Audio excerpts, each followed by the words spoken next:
शेखुपुरा बैनुल मज़ाहिब हम आहंगी और इत्तेहाद बैनुल मुस्लिमीन कौंसल पंजाब के चेयरमैन मियाँ इफ्तिखार हुसैन जलंधरी ने कहा कि इस्लाम दीन फितरत है जिसने इंसानियत की फलाह व बहबूद की खातिर मरबूत तर्ज हयात पेश किया, जबकि सीरत रसूल अकरम सल्लल्लाहु अलैहि वसल्लम हमारे लिए बेहतरीन नमूना है और नमूने के तौर पर रहनुमाई का ज़रिया है, जिस पर अमल पैरा होकर हम जुमला बुराइयों, गुनाहों और नाहमवारियों को कोताही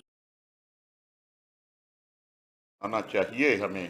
तो लोगों से मैं तो कहता हूँ, लोग जो खामोशी से ये सब्र कर रहे हैं, एक दिन आखिर ये लावा फटेगा शाह जी, ये फट के रहेगा जब तक ये हुक्मरान अपनी अयाशियाँ बंद नहीं करेंगे। महंगाई बिल्कुल ख़त्म नहीं होगी, बिल्कुल नहीं।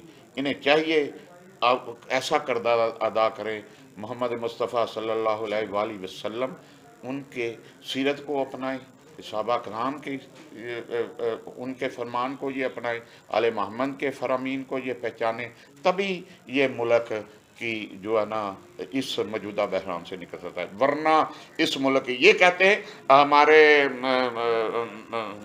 फौजी साहबान कहते हैं हम इनको भारत को अंदर घुस में मारेंगे। भाई उनको जरूरत क्या है तुम भूखों से लड़ने की? है? कोई किसी का दिमाग खराब है, कोई भूखे के गाल पड़े, आ बैल मुझे मार। ये कैसी अजीब हरकतें करते हैं, कैसी अजीब बातें करते हैं। ये बस अल्लाह इस मुल्क पर और इस कौम पर रहम करे। मैं तो दुआ गो हूँ मेरे अल्लाह इस मुल्क पर अपनी रहमतों का खसूसी नज़ूल फरमा।